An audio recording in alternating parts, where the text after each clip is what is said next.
Meu nome é Renato Massaferro e estou aqui com vocês para mais uma aula do Quadro Branco, onde eu vou abordar uma temática que tem aquecido os debates ultimamente, que é sobre a utilização da frequência cardíaca como alternativa para controle de carga no CrossFit. De cara eu já informo que eu defendo a não utilização da frequência cardíaca como alternativa para controle de carga interna, e eu vou explicar por que ao longo da minha fala. Bom, a frequência cardíaca geralmente ela é utilizada com dois objetivos para controle de carga. O primeiro é de forma crônica para avaliar o impacto do treinamento acumulado sobre a fadiga desse indivíduo. Então, utiliza-se geralmente a variabilidade da frequência cardíaca como uma forma de estimar o balanço simpato-vagal, ou seja, o controle autonômico cardíaco que reflete o estado de fadiga central daquele indivíduo, para estimar o estado de fadiga central daquele indivíduo, isso sendo monitorado todo dia ao acordar. E a outra alternativa e outra forma de utilizar a frequência cardíaca é nas sessões de treinamento propriamente dito, para quantificar a intensidade e trabalho realizado, estimando gasto energético por quilocalorias a partir da estimativa do consumo de oxigênio naquela atividade. Inclusive, tem uma tabelinha bem bonita, com as zonas de treinamento, onde cada zona específica dessa representa um objetivo específico para parte de treinamento, para parte de condicionamento, a depender do objetivo daquela sessão ou daquele bloco, onde inclusive é possível você pontuar pelo método chamado TRIMP, proposto por Edwards, onde quanto maior o percentual de intensidade desse exercício, mais o indivíduo pontua à medida que ele passa tempo dentro daquela zona. Ou seja, então criou-se uma métrica para estimar o trabalho realizado, ou seja, o impacto que o treinamento tem sobre o indivíduo.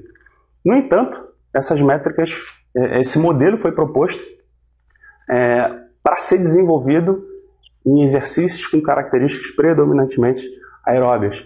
Lá na década de 90, o pesquisador David Swaim, ele propôs um modelo onde o percentual de frequência cardíaca teria equivalência com um percentual de oxigênio, de consumo de oxigênio. Então, à medida que a gente encontrasse os máximos dos dois, a gente calcularia os percentuais para baixo e conseguiria tanto estimar o gasto energético na atividade quanto direcionar para a intensidade de forma mais precisa a partir do controle da frequência cardíaca.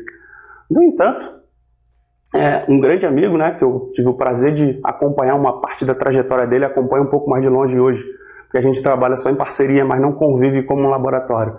Na época que a gente conviveu, quando eu estava fazendo mestrado e doutorado, que foi o Felipe Cunha, ele questionava um pouco esse modelo, ele encontrava dificuldade de empregar isso na prática dele.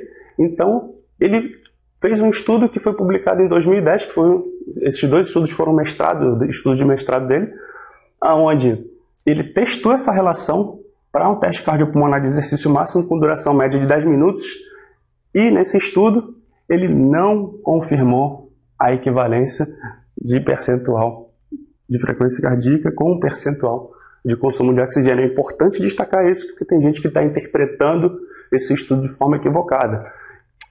No estudo, ele encontrou uma maior correlação entre frequência cardíaca de reserva, percentual de frequência cardíaca de reserva, com percentual de consumo máximo de oxigênio, mas isso não quer dizer que ele confirmou a equivalência entre essas duas variáveis.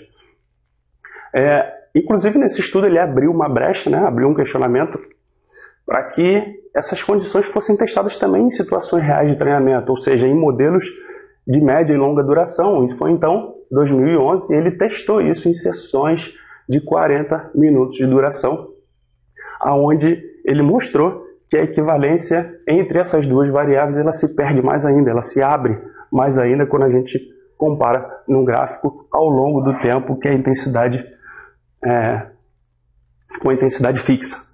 Então, ele testou 3 intensidades, 60%, 70% e 80%. Na intensidade maior foi aonde essa equivalência, essa relação se perdeu mais. Ou seja, para intensidades mais altas, tempo maior de duração, dizer que está treinando a 80% da frequência cardíaca de reserva não necessariamente quer dizer que você está se exercitando a 80% do seu VO2 máximo, certo? Qual o problema disso? Ele tem uma margem de erro aí importante no sentido de subestimar, ou seja, as respostas de frequência cardíaca geralmente eram maiores do que as respostas de consumo de oxigênio, isso foi medido por ergospirometria. Então, você acaba subestimando a sessão de treinamento, e aí não necessariamente a zona de treinamento que o indivíduo está se exercitando é necessariamente aquela zona de intensidade relacionada ao consumo de oxigênio, e isso impacta inclusive na estimativa de gasto energético, ou seja, trabalho realizado naquela sessão. Isso nós estamos falando para exercícios com característica aeróbia, tá? Predominantemente aeróbio, que foi o exercício de corrida, e reparem, foi realizado em condições laboratoriais, em ambiente controlado, tá? 19 a 22 graus Celsius, 50 a 70% de umidade da sala controlada. O que isso quer dizer? Em situações de treinamento, no dia a dia, onde a gente vê nos boxes de CrossFit, principalmente no Brasil, a umidade costuma ser maior do que isso na maior parte dos estados, e a temperatura nem se fala, né? 22 graus seria um sonho, treinar CrossFit a 22 graus. Então, o que isso faz com a frequência cardíaca? Faz com que ela suba mais ainda, até porque ela é sensível a vários fatores, e aqui eu vou apresentar algumas limitações do modelo, da não utilização do modelo de frequência cardíaca. Primeiro, depende de teste máximo para identificar a frequência cardíaca máxima e poder calcular os percentuais de cada zona. Certo? Se eu não tenho o valor de frequência cardíaca máxima, eu parto de uma equação que ela estima uma frequência cardíaca máxima para depois eu estimar o consumo de oxigênio, ou seja, eu estou partindo de estimativa em cima de estimativa, minha margem do erro é muito grande. No meu ver, não vale a pena a gente assumir esse modelo. Mas ok, vamos dizer que você tem um teste máximo, você aplicou um teste máximo nele e tem um valor de frequência cardíaca máxima. O que acontece? A frequência cardíaca ela também é influenciada por fatores intrínsecos e extrínsecos, ou seja, fatores relacionados a estresse, fatores emocionais, fatores ambientais, dependendo de como é que está o clima naquele dia, como é que está o ambiente. A resposta de frequência cardíaca vai ser diferente, ou seja, qual seria o ideal para tornar o modelo mais preciso? Fazer um teste máximo toda vez que ele for treinar para recalcular e reajustar as zonas de treinamento. Porque se eu tenho uma zona-alvo de treinamento calculada numa condição, quando o indivíduo vai treinar em outra condição, ele já perdeu essa capacidade de transferir. E outra coisa, se esse teste máximo for feito em corrida, remo ou ciclo, essas zonas só vão valer para essas atividades.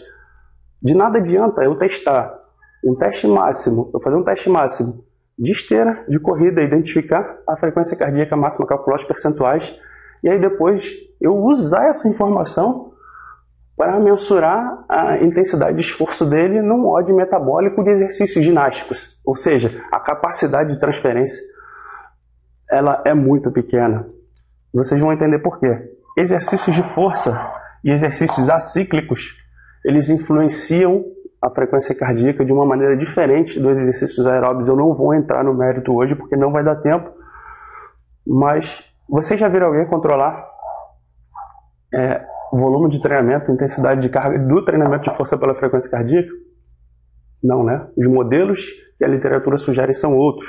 A frequência cardíaca ela até pode, dependendo do modelo de treinamento, ser utilizada como uma variável secundária, mas não como uma variável importante para controle de carga. E em atividades acíclicas, onde tem movimentações que não são padronizadas e repetitivas, elas bagunçam mais o sinal de frequência cardíaca, ou seja, tem mais coisa ali influenciando na resposta de frequência cardíaca do que só o exercício quando ele é repetitivo dentro de um mesmo padrão. Além disso, a questão da modalidade eu já falei, né? Que a depender da modalidade a gente tem que ter um teste específico para cada padrão. E o tempo influencia. Tempo de duração, como eu mostrei, o Felipe lá em 2011 mostrou para a gente que em tempos maiores essa relação se perde mais ainda. Isso para a mesma modalidade em ambiente controlado. Ou seja, pessoal, quer usar a frequência cardíaca? Quer usar aquele relógio bonito que comprou? Quer usar aquele sistema bonito que você fez a aquisição, fez uma parceria? Usa para exercício aeróbico. Usa para exercício cíclico. Usa para corrida. Usa para o remo. Usa para bike. Usa para natação. Agora, para o CrossFit de maneira geral, não dá para usar.